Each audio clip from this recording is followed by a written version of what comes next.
Hello, hello! Maulang araw sa inyo mga guys. Tara na, meke ni Kika. At ito nga po, namasyal kami sa may Tagaytay City. Kahit maulan po, for the go rin ang mga guys nyo. Ayan, at nag-picture taking pa kami dyan. Kahit na nababasa kami sa ulan. For the lakad ng mga persons, di na po kami sumakay. Although may jeep po dyan sa taas na pwede naman sakyan pababa. So, mas gusto po namin maglakad pababa. Ayan po.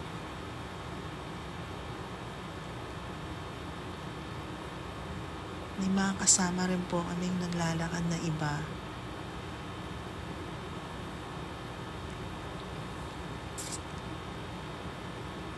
Sarap kayang nakikita mo yung view sa baba. Kahit na maulap siya. As in, yung fog talagang makapal. Ang sarap ng feeling. Minsan lang to. Susulitin na.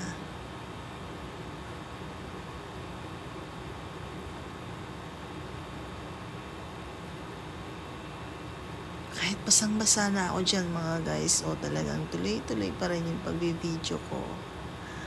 Ang sakit din sa paa, grabe. Yung iba papanhik pa lang. Wala man kami 1 oras sa taas guys. Bumaba na kami kagad kasi 5 o'clock daw, isasara na yung gate. Pero tingnan nyo, may nakasalubong pa kami papunta sa taas.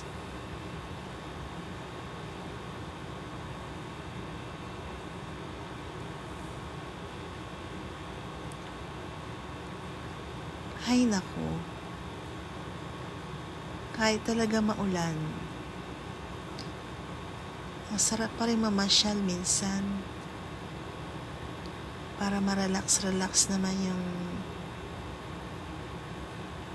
katawan natin, yung isip natin.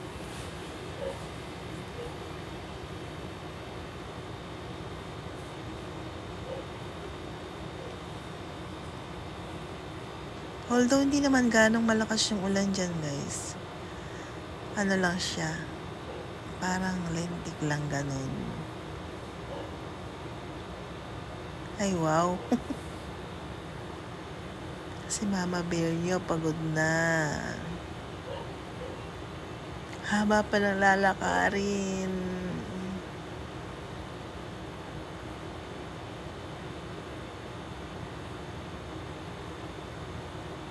Saan kaya yung next destination natin? Pulis sana, hindi na maulan. Pero umakyat kami. Ang ganda naman yung panahon guys. Di ko alam bakit pagdating namin dyan, bigla na lang umulan. Pero maganda na rin yung kasi hindi siya mainit. So doon sa taas, makikita mo pa rin yung view niya sa baba. As in, ang ganda talaga.